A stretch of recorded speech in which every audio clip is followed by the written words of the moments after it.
We're less than an hour away from another historic first. Washington will become the first state in the U.S. to legalize recreational marijuana, and that has a former Microsoft manager seeing green. Come Before Us, Kristen Drew continues our Team 4 coverage. She's live in Seattle to explain. Kristen? Mary, the founder of this marijuana business, compares his brand to that of fine cigars or brandy. He wants to create a premium marijuana right here in Washington.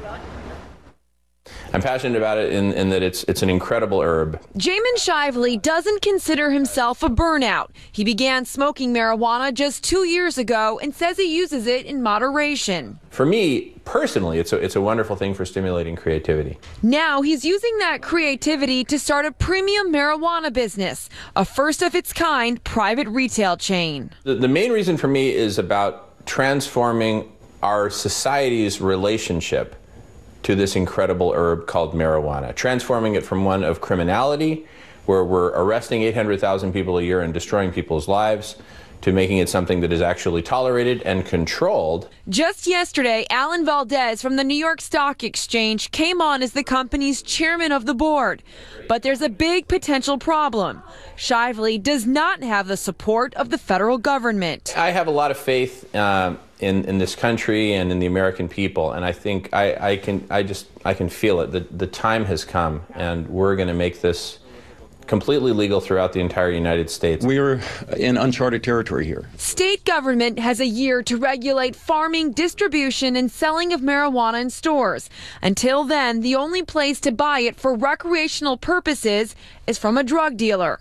And right now, buying pot at all is still against the law. That's a whole different story. In the meantime, Shively's working on exclusive products for his business and going boldly ahead into our state's new era. And the time is now. We've got to take advantage of this momentum. And Shively plans to name his marijuana business after his great-grandfather, who sold hemp rope in the late 1800s. Now, just behind me at the Space Needle, people are expected to gather here in about an hour for a smoke out and celebrate the legalization of marijuana. However, the law bans public use of marijuana, so many could end up with tickets if they smoke out here tonight.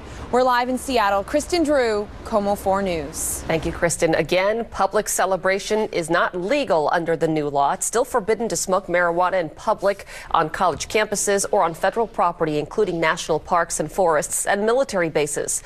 The law only provides for legal possession of up to 1 ounce of pot and for use at your home. And it's still illegal to buy or sell marijuana.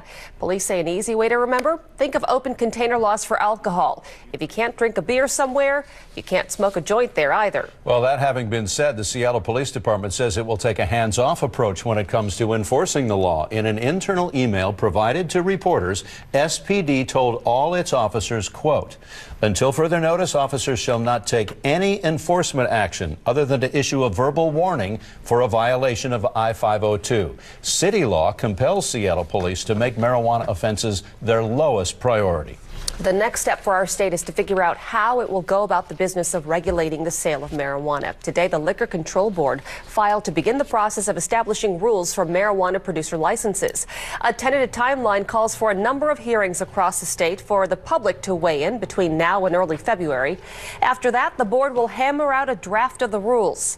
That will be followed by another round of public comment before the board decides whether to adopt those rules. It hopes to have the rules take effect by mid-May.